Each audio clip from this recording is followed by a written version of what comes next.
Hello everybody, KidDizzy here with a new Google Maps find. As of a couple days ago, some people had been messing around in Google Maps and ended up finding this strange area located next to New Zealand.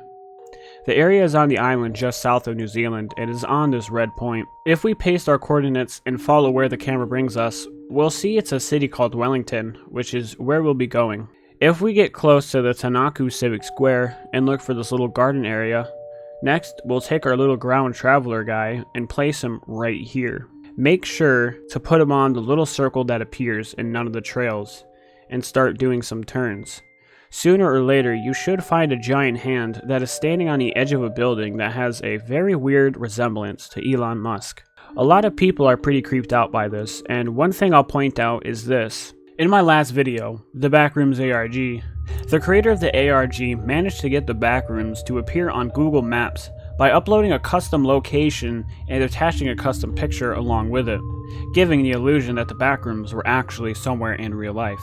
Now, that mixed with the fact that if we place our little yellow guy 2 feet away from the circle, now we can no longer see the hand guy.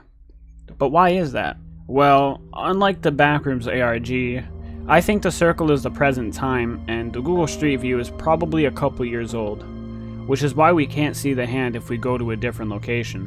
Is this hand real, or is it made up just to scare people? The hand is 100% real, and it even has a name.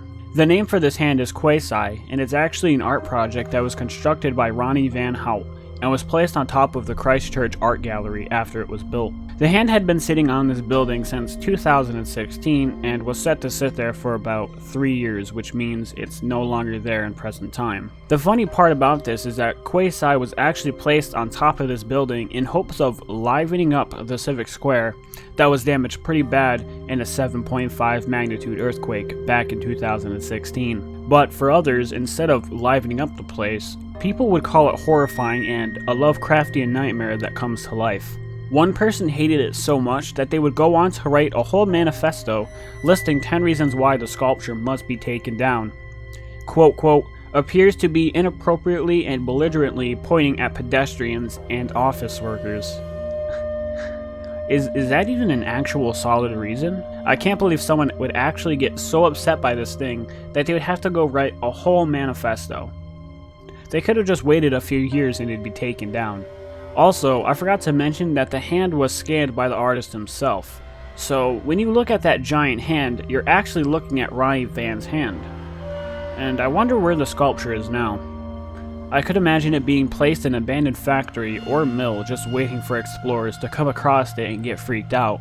Although at this point, it'd be at a high risk of being vandalized, but if it's not in use anymore, then why not place it somewhere? Kind of like the underwater Jason Voorhees statue.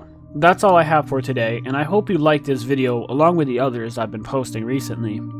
I know that sometimes I go a few months without saying anything, then out of nowhere I'll post 3 videos within 2 weeks. It just kind of happens, and it's something you and I are just gonna have to deal with when trying to follow this channel. If you have any suggestions on Google coordinates or anything else with a creep factor, then please comment it below. Other than that, I have nothing else to say, so have a good one, and KidDizzy out.